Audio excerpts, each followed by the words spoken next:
This is part 41 of our Minish Cap walkthrough, and in this part we're going to be entering the Royal Crypt to get a gold kinstone piece that'll allow us to get to the, well, you'll see that later. Yeah, it allows us to fuse with the door later on, which how like fusion works with the door, I don't know. Hey, how's it worked with the walls and other things we've used it with? But I mean, right here, right off the bat, we kind of start off with something pointless, like, why do we lose this key, like, right here, when we get it, like, what, 10 seconds later, basically? Yeah, we're literally about to get this key. The stupid bird, whose name I've totally forgotten. It's just Crow. Just a crow. Yeah, Like, he steals it, he doesn't even go anywhere. It's one of the enemies in Zelda that actually doesn't have a weird name. It's actually called exactly what it is. But it's just, you're right though, it's so pointless. It's like, you know, have to chase him around or make it a puzzle or something. Well, I mean, I guess, like, you know, obviously we're doing a walkthrough, so I know where he's at. That's true. I mean, I guess if you're kind of walking around, and actually there's another part, if you get too close to him, he flies away. Oh, okay. Like, you have to use your Pegasus boots right there, so he can be a little tough, but still, I mean, it doesn't take you that long. No. And on top of that, I mean, Dampe is going to sit here and open the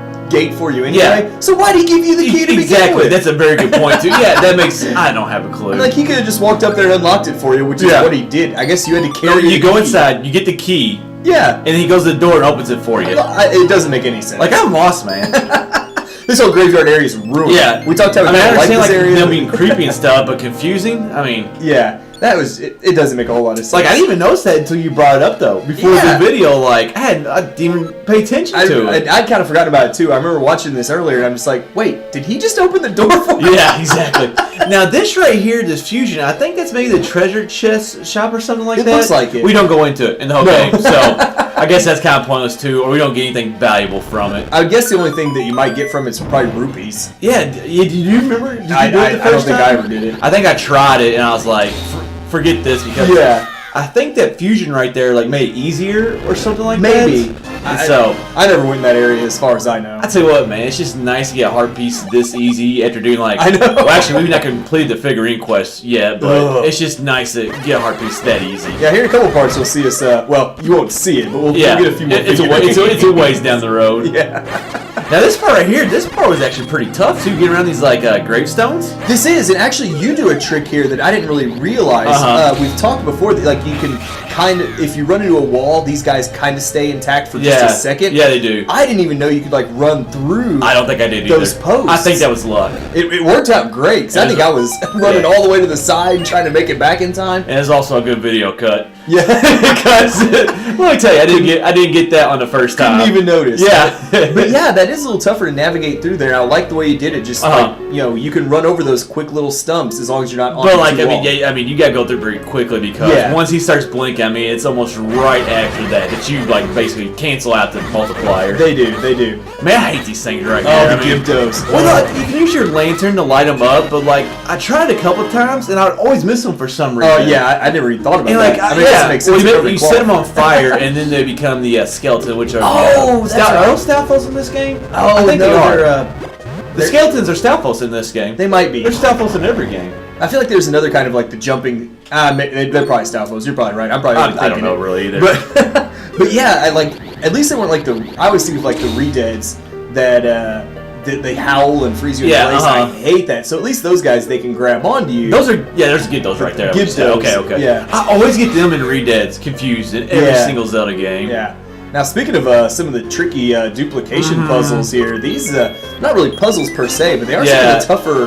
Yeah, a little bit of a puzzle. Like this one right here wasn't too bad. Yeah. But the one on the other side is really difficult, and I actually got that one on the first try. But like, I mean, I remember the first time playing this game, I was like, because you have to get that blade trap almost perfect. Oh yeah. Like when you go around that. I hate that blade. I hate blade traps in general. And you would never think to go like when it's right down at the very bottom. Like you would think like you would wait till it gets all the way to the top or something like that. But this is a big trial and error process right here. It really was. Or looking online or watching our video. So if you don't know the proper time to go, it can definitely be a pain because if that guy hits you, you lose your guys. I mean, you gotta watch him. You gotta watch the blade, and then you gotta watch the blocks on both sides. Yeah. So I mean, I think we have a couple more of those later on, but it's definitely very difficult. I will give you a pat on the back. You made it look pretty easy there. I did. Every once in a while, I'll get one. Yep. I will say, I just kind of thought about this while we were sitting here talking. I really love the music in here. Oh, definitely, yeah.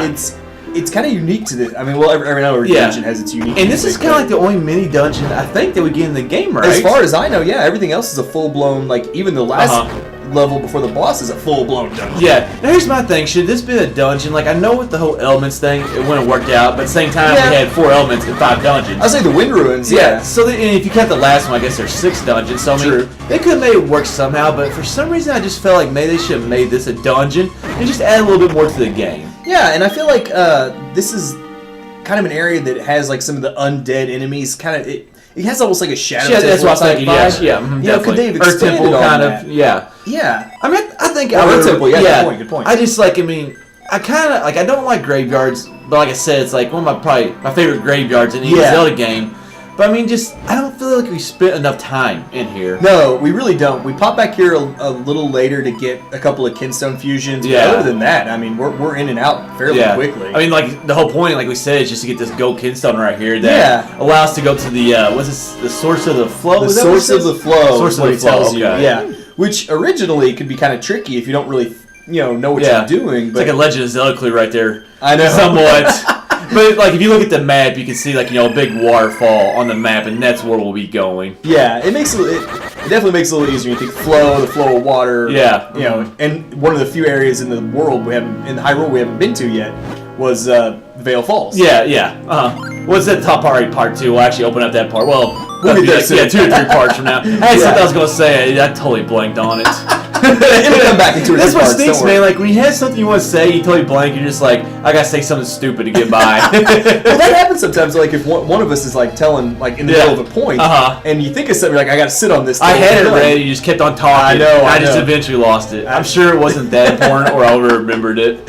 Now I thought this was kind of a neat little fusion here. That these ghosts, I think, are apparently brother and sister. It's like Spookster and what is that? Trickster. Spookter. That's Spookter. Okay. And he's haunted that spot the entire game. And I don't know if he's really haunted. He's basically been in the way the whole time. Yeah, and now that we've fused with his sister, he's like, "Oh, I'll meet you in paradise," and he kind of disappears. And like, I think what you could do right there is like you go through that little like walkway, obviously, and you go to the chimney. And I think like there's maybe a Kuko layer on the game that's up there that you can fuse with or something like that. Maybe. I don't know, but it's a green Kinstone, so it's kind of worthless. Once again, pointless. Especially if you're already loaded on Kinstones like we are. I just agree. There's so many green Kinstone fusions that like we're just pointless. I mean, just you got more green Kinstones. What you got out of or something like that. Now this I have to laugh at. Every character you fuse with, it seems like, is like so excited. They're like, "Oh, we have good luck. I'm happy. Something good's gonna happen." Dampe just goes, "Huh? They fit." Yeah. He lives in a graveyard though. Yeah. I mean, he's like, you see him in Ocarina of Time. Oh God. I mean, he's not that happy in Ocarina of Time too. Definitely, he's not a very happy guy. His main business is digging up like spots. Yeah. That's his main business. Well, you would think like something. Would you be happy? Well, you'd think something like that would make his day though. If your whole existence is digging holes. You would think it'd make his day just seeing another human being out there instead of like ghosts and like crows and stuff like that, and always stealing stuff. Those guineas, which are the ghosts. That's the enemy. The ghost enemy's name. Yeah. The lickers. The lickers. Oh my God, dude, it's so frustrating. And it's humiliating. Demoralizing. I mean, it's just absolutely demoralizing. Now in there, we just got a few more seashells, which we'll be putting to good use here shortly. But now that we've gotten that, this will wrap up part 41 of our Minish Cap walkthrough.